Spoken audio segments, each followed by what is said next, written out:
ఇప్పుడు ఈ మంత్రుల వ్యవహార శైలి, వాళ్ళకి సంబంధించిన పీఏల వ్యవహార శైలి ఇవన్నీ కూడా that create make a nuisance లాగా అయిపోతుంది ప్రభుత్వానికి. రీసెంట్ పాస్ట్‌లో ఒక 2, 3 ఇన్సిడెంట్స్ ఎక్కువ జరుగుతున్నాయి. ఇవి వ్యవస్థని తప్పుదోవ పట్టిస్తున్న తీరుకెళ్ళిపోవట్లేదా? మీరు వ్యవస్థ గురించి అంటారు. ప్రజాస్వామ్యంలో వీళ్ళకి టెంకు జల్లు ఎలా పడితే చెప్తాను.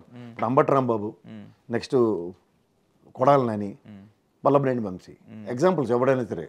వీళ్ళు ముగ్గురు చేసిన కోతి పనులకి ఎలక్షన్ ఏం చెప్పింది? ప్రజాస్వామ్యం. ద బ్యూటీ ఆఫ్ డెమోక్రసీలో ప్రజలు అంతిమ న్యాయ నిర్ణేతలు. అంటే ఏమైనా జల్లకొట్టి కూర్చోబెట్టరు లేదా? వీళ్ళకి అదే వస్తుంది. ఊరుకుంటారా? అంటే ఇప్పుడు వ్యవస్థ నీ చేతిలో ఉంది, నువ్వు రెస్పాండ్ అవ్వట్లేదు. పవన్ కళ్యాణ్ గారు గతంలో చెప్పిన మాటలకు విభిన్నంగా అసలు నోటంటే మాటే లేదు. హి నెవర్ స్పీక్ ఎనీథింగ్.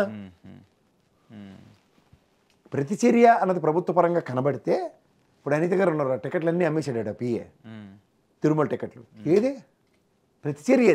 ఇది ఆల్ అక్యూములేటెడ్ నాన్ సెన్స్ అంటారు. అన్నిటినీ ఇప్పుడు చెత్త మీరు ఇంట్లో కూర్చోబెట్టుకుని నేను బయటకైనా ఇక్కడే ఉంది చెత్త, నేను మూడో కంటికి కనబడకుండా నరేంద్ర మోడీ గారు పరదాలు కట్టుకుని ట్రంప్ని తీసుకొచ్చినట్టే ఉంటుంది. ఆ గొప్ప వెనకాతలు అలాగే ఉంటుంది కదా. సేమ్ ఇది కూడా అంతే. నియోజకవర్గంలో ఆ టెరిటరీలో గమనిస్తూ ఉంటారు. ఇప్పుడు కాదు, 5 సంవత్సరాల తర్వాత ప్రజల దగ్గర అంతిమ న్యాయ నిర్ణేతలు.